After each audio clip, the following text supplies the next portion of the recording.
اس بات میں دو رائے نہیں ہو سکتی کہ سیدنا حسین رضی اللہ تعالی عنہ کو جو کربلا میں شہید کیا گیا یہ کائنات کا بدترین ظلم تھا.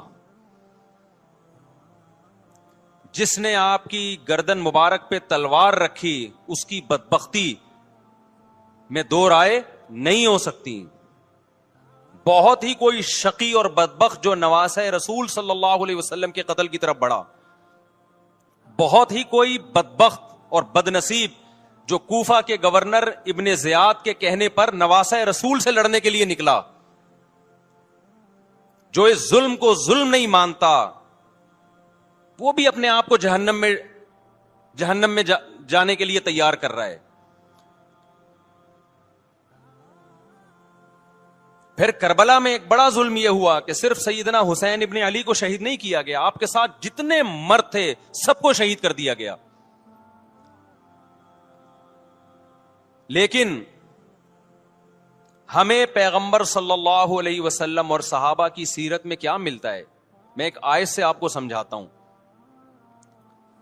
مشرکین مکہ حضرت ابراہیم علیہ الصلاۃ والسلام کے نسب میں ہونے پر اور آپ سے محبت پہ بڑا فخر کیا کرتے تھے کہ ہم ابراہیم کی اولاد میں ہیں, ہم ابراہیم کے دین پہ ہیں.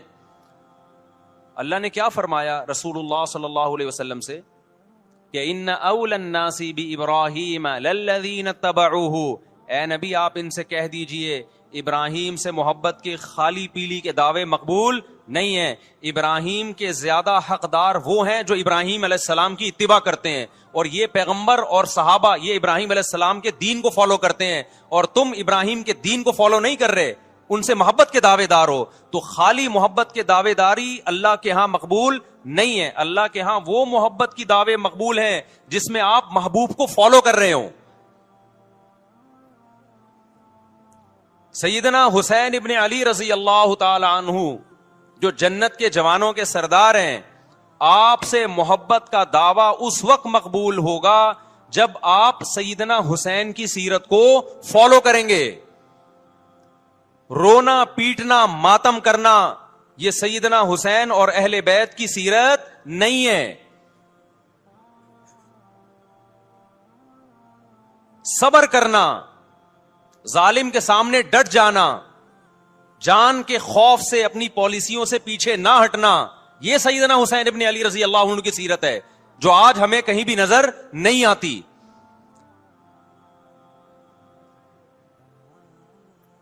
تو ہم نے بھائی دیکھنا ہے صحابہ کا طرز عمل کیا تھا. آپ بتاؤ صحابہ کو سیدنا حسین سے محبت تھی یا نہیں تھی؟ کیا غم کا پہاڑ ٹوٹا ہوگا جب اطلاع ملی ہوگی کہ سیدنا حسین ابن علی اور آپ کے اصحاب اور اہل بیت کو سب کو کربلا میں شہید کر دیا گیا ہے. کیا قیامت گزری ہوگی. کوفہ سے ایک شخص آیا نا, عبداللہ بن عمر سے پوچھنے لگا جو مارنے پر دم کا مسئلہ. انہوں نے فرمایا تم نے پیغمبر کے نواسے کو قتل کر دیا اور مسئلہ یہ پوچھ رہے ہو کہ جو مارنے پر دم آئے گا کہ نہیں آئے گا. ایک طرف تم نے پیغمبر کے نواسے کو قتل کر دیا کربلا میں, اور اب ہم سے آ کے مسئلہ پوچھتے ہو جو مارنا جائز ہے یا نہیں ہے. صحابہ کے ہاں یہ غم کم غم نہیں تھا. دیکھو حضرت معاویہ رضی اللہ تعالی عنہ کے ہاتھ پہ بھی حضرت حسین نے بیعت نہیں کی, لیکن بغاوت بھی نہیں کی. کیوں؟ بغاوت سے فتنے کا اندیشہ تھا. حضرت حسن جو حضرت حسین کے بڑے بھائی تھے, انہوں نے سیدنا معاویہ رضی اللہ تعالی عنہ کے ہاتھ پہ بیعت کی اور اس اختلاف کو ہمیشہ کے لیے اپنی کوشش کے مطابق ہمیشہ کے لیے ختم کر دیا. ختم ہوا نہیں ہوا ایک الگ بحث ہے, لیکن حضرت حسن کا مقصد کیا تھا کہ مسلمانوں کی دو جماعتوں کو میں آپس میں لڑتا ہوا نہیں دیکھ سکتا. لوگوں نے کہا آپ خلافت کے حقدار ہیں, آپ نے فرمایا میں دستبردار ہوتا ہوں سیدنا معاویہ کے حق میں. حضرت حسن بیعت ہو گئے حضرت معاویہ سے, اور یہ اختلاف کو کیا کر دیا؟ ختم. حضرت حسین بیعت نہیں ہوئے, لیکن حضرت حسین نے بغاوت بھی نہیں کی. ہر ایک کی اپنی رائے تھی, حضرت حسن کی اپنی رائے تھی. ان کا خیال تھا کہ بیعت ہونا مسلمانوں کے لیے زیادہ مفید ہے, ایک پاورفل حکومت ہوگی, ایک طاقتور ریاست ہوگی, ورنہ لڑتے رہیں گے آپس میں. حضرت حسین کا موقف یہ تھا کہ میں بغاوت تو نہیں کروں گا لیکن بیعت بھی نہیں ہوں گا, کیونکہ اگر بیعت ہو گیا تو اس سے جو خلفائے راشدین کے دور میں جو خلیفہ کی سلیکشن کا طریقہ تھا وہ طریقہ ختم ہو جائے گا. تو میں اگر اس طریقے کو نہیں لا سکتا تو اس کے خلاف کو پروموٹ بھی نہ کروں میں. یہ بھی ایک رائے تھی. میں سمجھا پا رہا ہوں اپنی بات؟ بھائی رائے کا اختلاف ہوتا ہے نا. نبی صلی اللہ علیہ وسلم نے فرمایا اذا اجتہد المجتہد فإن اصاب فلہ اجران وإن اخطأ فلہ اجر واحد. جب کوئی مجتہد اللہ کی رضا کو سامنے رکھ کے اجتہاد کرتا ہے, صحیح اور غلط کا فیصلہ کرنے بیٹھتا ہے, رائے یعنی اس کا مقصد اللہ کی رضا ہو, تو اگر وہ درست نتیجے پہ پہنچے تو 2 ثواب, غلط نتیجے پہ پہنچے تو بھی 1 نیکی اس کو ملتی ہے, اس لیے کہ اس کے بس میں جو خیر خواہی کا کے لیے جو تھا وہ اس نے کر دیا. رائے کا اختلاف ہوتا ہے.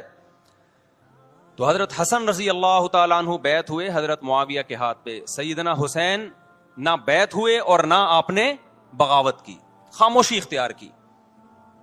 حضرت معاویہ رضی اللہ تعالی عنہ نے سیدنا حسین کو تلوار کی زور سے بیعت پر مجبور نہیں کیا, بلکہ نواسہ رسول کا خیال کیا اور وصیت بھی کی لوگوں کو. لیکن جب حضرت معاویہ کے بعد یزید جانشین ہوا, اس کی سب سے بڑی غلطی یہ تھی کہ اس نے نواسہ رسول صلی اللہ علیہ وسلم اور آپ کے ساتھ جو چند اہل بیت اور چند صحابہ تھے, اس وقت بھی حضرت حسین نیوٹرل تھے. نہ حضرت حسین نے بغاوت کا ارادہ کیا اور نہ بیعت کرنے کا ارادہ کیا. یزید ابن معاویہ کو چاہیے تھا کہ سیدنا حسین رضی اللہ عنہ کو